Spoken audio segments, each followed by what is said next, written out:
All right, here is our Chapter 4A review. So let's take a look at the graphing. So first thing you kind of have to figure out, decide, is which form is the equation in. So this first one, the form we've got is standard form. So once you know what form it is, that kind of determines what you're able to put on the graph right away, what you have to figure out. And I said during class, and I'll say it again, standard form is kind of the least helpful. If we go down to what they're asking us to find here on the bottom, they really, you want to start at the bottom, find this y-intercept first, and then work your way up. That's just kind of what information is there in the form. So the y-intercept that we know right away is 0, -3. So right here, this is one dot on our parabola. Next, to find the axis of symmetry, standard form, we need to use this x equals opposite b over 2a. And yes, I will put this on the board during the test. So x equals opposite b. Well, this is my a, this is my b, and this is my c. So a is 1. So opposite b would be -2 over 2 times a, where a is just 1. We get -2 over 2, which is -1. So there is the axis of symmetry right here at x equals -1. And remember, you do have to put x equals. You cannot just put -1. Then, to figure out the vertex, we need to plug in this -1 back into the original equation. So y equals -1 squared. Make sure to use parentheses around the number you're squaring. Plus 2 times -1 minus 3. So 1 minus 2 minus 3, we get y equals -4. So the vertex is at -1, -4. Remember that this number and this number are always going to match. I don't like how that changed that yellow, so I'm going to put it back. All right, so I've got the vertex at -1, -4.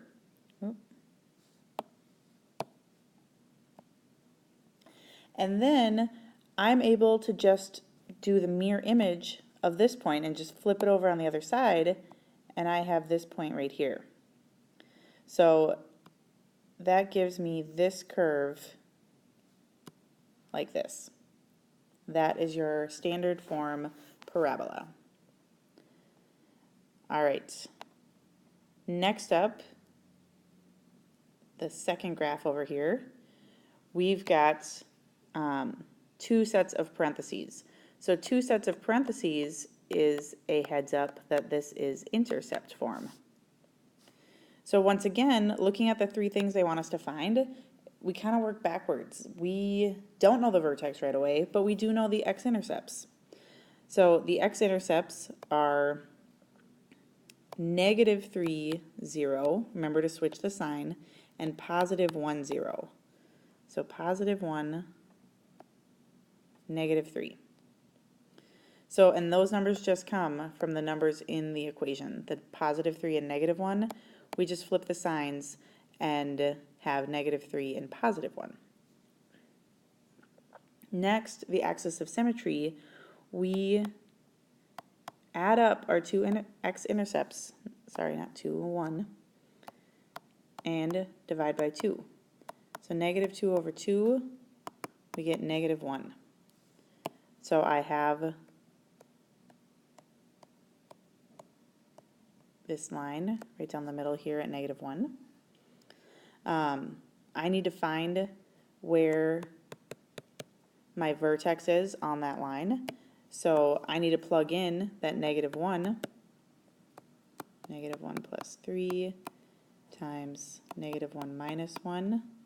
So +2 times -2, y equals -4. So my vertex is at -1, -4. And now with these 3 dots, I have enough to sketch my curve. Remember, you can always use a table to look at points. You would do the y equals button, type in your equation, and then you would do second, and it's the graph table button, and you'll see the table and see all the points that are on there. So for any of these forms, you can double check your work by looking at the graph and the table. All right, let's take a look at our word problem. So this is the one we looked at together in class. I will go through it again because this is a tricky one. This is also trickier than the one we're going to see on the test, but it's good to kind of stretch ourselves, see what we can figure out here. So you and Katy Perry are lighting off fireworks. You light the fuse, and 0.25 seconds later, the firework lifts off. So I'm going to zoom in on our graph, and this would be 1 second. I'm just going to number a couple more in here to help us out. And it's saying that 0.25 seconds after we light it, it takes off. So just right there, a quarter of the way to 1. All right, the firework travels at amazing speeds, reaching 75 feet 1 second after takeoff. Oh. So about right there, we have a point on the parabola. Finally, the firework explodes in the air and the remaining cartridge falls to the ground. The firework was in the air for a total of 3.45 seconds. So to get my other x-intercept, to get when it landed, I need to add these up. So I get 3.7 seconds is when it landed.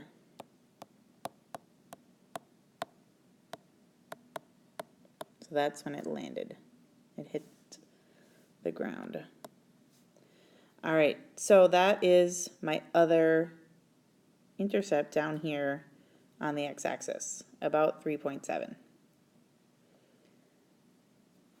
All right, write a function to model the given situation. Let x be the number of seconds and y be the height. So looking at the information we know, we have our 2 x-intercepts and 1 kind of random point there. So looking at that point, the 75.1, it's not in the middle, so we don't know the vertex. So right now we're trying to decide, do we want vertex form?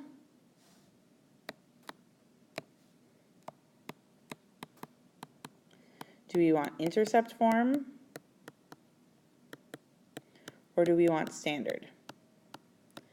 And because we don't know the vertex and we know the x-intercepts, we want that intercept form.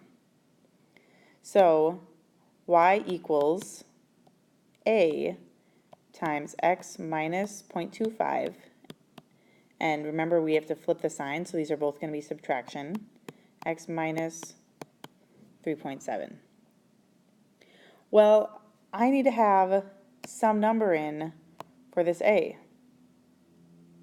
So instead of just leaving it here like this, I need to plug in the point they gave me, the 75.1. So I'm going to plug in the 75.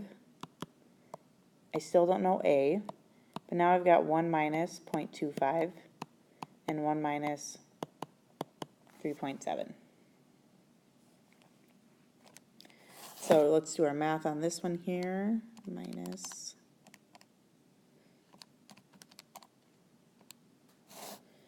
and we get 75 equals negative 2.025 times a. So we are going to divide both sides by negative 2.025. And we get a equals negative 37.04, but we can leave it as just 37. All right, Now, what is the maximum height reached by the firework? How long does it take to reach the maximum height? This is kind of back like what we did for the second graph. We need to find the axis of symmetry. So how long does it take? This is going to be my axis of symmetry. So I add up my two intercepts,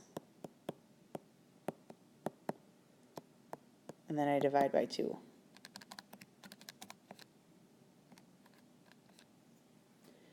And I'm going to round, and I get 2. I got 1.98975. So with it being that close to 2, I am going to round up to 2. All right, so that is my axis of symmetry right here at 2. And then this is 2 seconds. Now I need to plug this in to get the maximum height. And so I'm plugging this in to my equation from step 1, which was y equals -37 x minus 0.25 x minus 3.7. So y equals -37 2 minus 0.25 times 2 minus 3.7. All right, so type that in.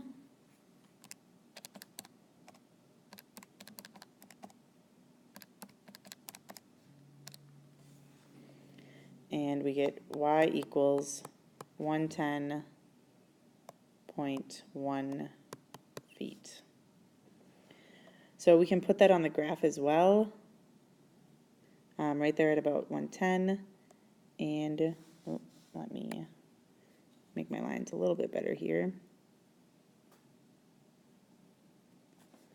Connect our parabola.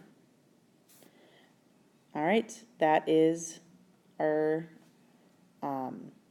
word problem for the graphing.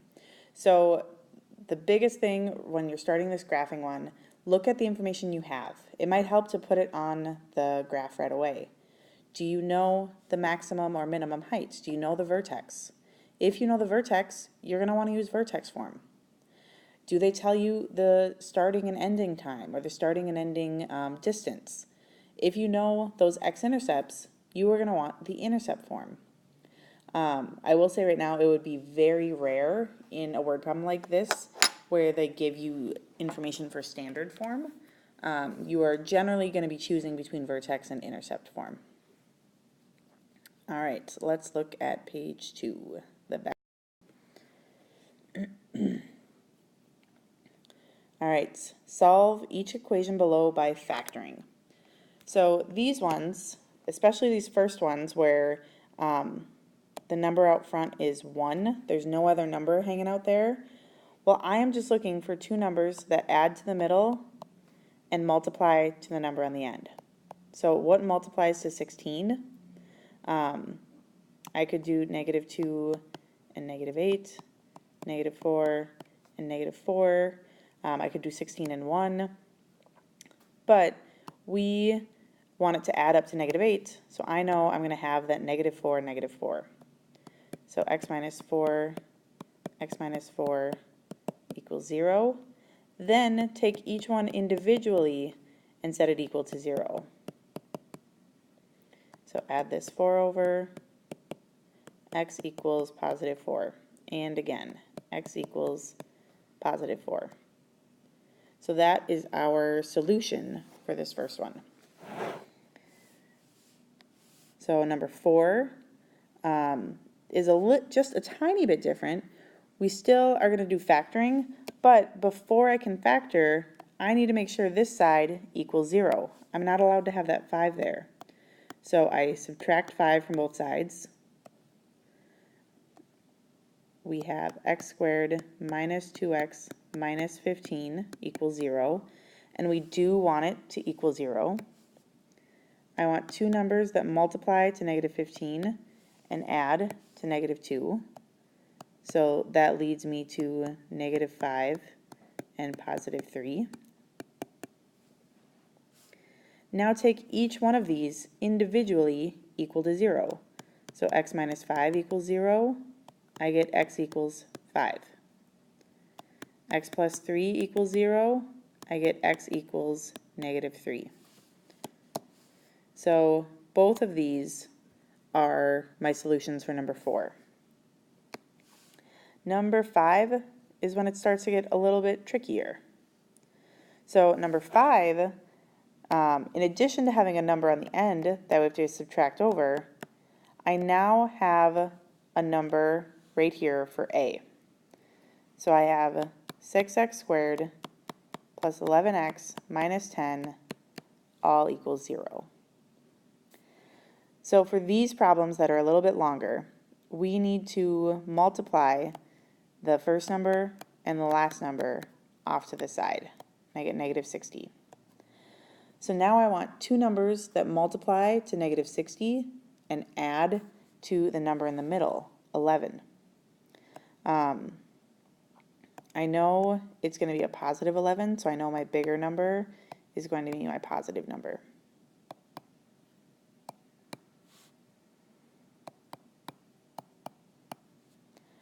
All right, so I just started with 1 and 60. It's kind of working my way up. But as I get here, I see that I found a combo that equals 11. So those are going to be my numbers. So that's what I'm going to separate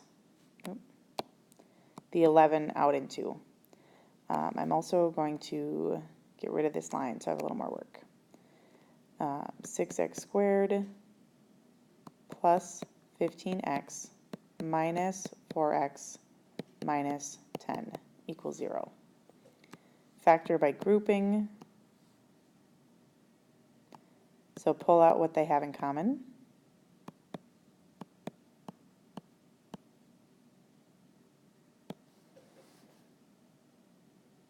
All right. And we're left behind with 2x plus 5. So what is in parentheses should match up. If it doesn't match up, you need to double check your work and try again.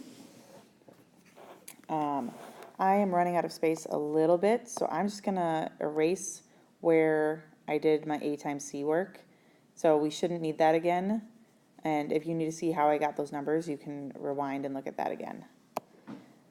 All right, so now my answer, my first factor is what is repeated in the parentheses, x plus 2. And my other factor is what we pulled out, 3x minus 2. Sorry, I think I just said x plus 2. It's x plus 5 and 3x minus 2. And that still equals 0. Take each of these individually equal to 0. And 2x equals negative 5. X equals negative 2.5. Or negative 5 halves. Up here, 3x equals 2, so x equals 2/3. I prefer to leave it as a fraction. If you put 0.67, you would also be fine. All right, last factoring problem. I'm just going to close that off. All right, so this is one of our special situations. We have a square number minus a square number. So this one, we just square root both parts. We get 2x minus 5 and 2x plus 5, and that equals 0. Set that individually equal to 0. And we get x equals 5 halves and negative 5 halves. All right, just our 2 word problems left. Christian Ponder was a football player for the Minnesota Vikings who liked to throw interceptions. The path of one of his interceptions could be modeled by this equation given. Negative 2x squared plus 14x plus 60, where x is measured in yards and y is measured in inches. So x is the distance, and y is the height. For what values of x was the ball 80 inches above the ground? So this 80 inches above the ground is the height.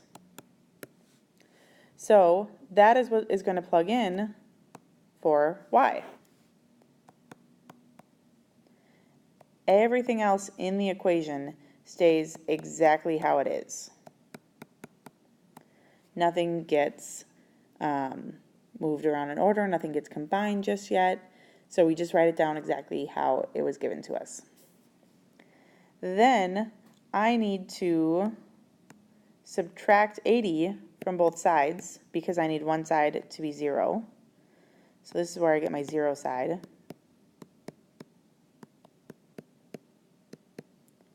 Minus 20. All right, so now this one is a little bit different than the last couple examples we've done in class. It's actually a little bit easier. So looking at all these numbers, what do they all have in common? Well, they all are even. So I'm going to divide every single number by -2. So -2 divided by -2 is just 1x squared minus 7x and then positive 10 equals 0.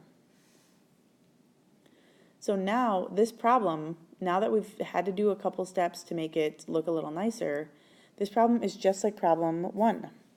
What adds to the middle and multiplies to the end?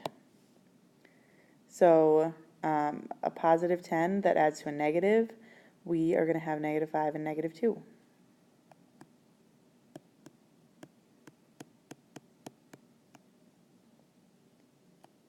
Equals 0. So x equals positive 5 and x equals positive 2. And then word problems, we do have to stop and think. Do these make sense? So for what values of x was the ball 80 inches above ground? And this one, it actually does make sense that we have 2. So if this is the path of the ball he's throwing, we're just saying we're looking at this point where it's 80 feet above the ground. But provided his ball went higher than 80 feet, it had to go up and then back down. All right, last question. The city park has a width of 50 feet and a length of 100. The city would like to triple the area of the park by adding the same distance to both the width and the length. Write an equation that gives the total area of the new park in terms of x. Then find x. So, like we did in our notes, I'm going to do old area and new area. So old area was 50 times 100. 5,000, I believe. Yeah. The new area, we are going to add the same amount to each side. So I'm going to add that amount to x. I'm going to add that amount to y. And then I am going to triple the area, 15,000. So now I need to multiply these out. So I know a lot of you like the box method. So you are more than welcome to do that.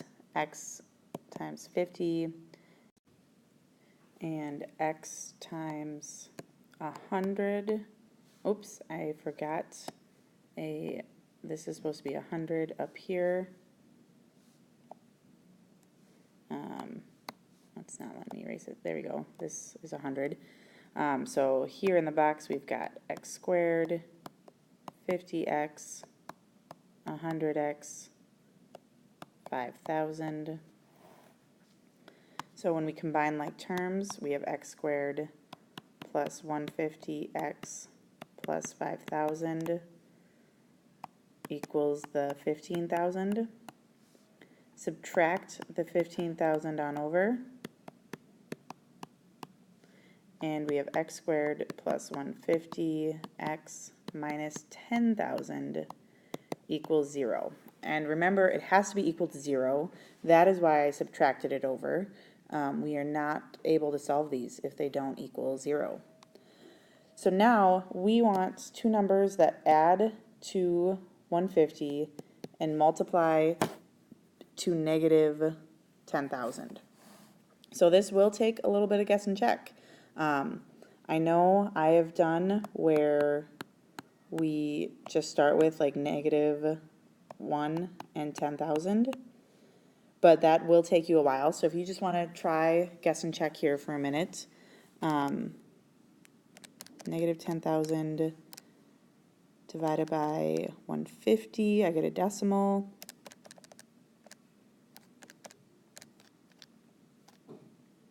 All right, I got negative 50 and 200 as my two numbers. Those add up to positive 150, so those are going to be my factors. X minus 50, x plus 200 equals 0. Take each of those individually equal to 0, so x equals 50, and x equals negative 200. And then word problems, remember, we always have to stop and think, do both answers make sense? And a negative answer does not make sense when I'm talking about area and length and width. So my only correct answer is x equals 50. All right, please let me know if you have any other questions. Test on Wednesday. Thanks.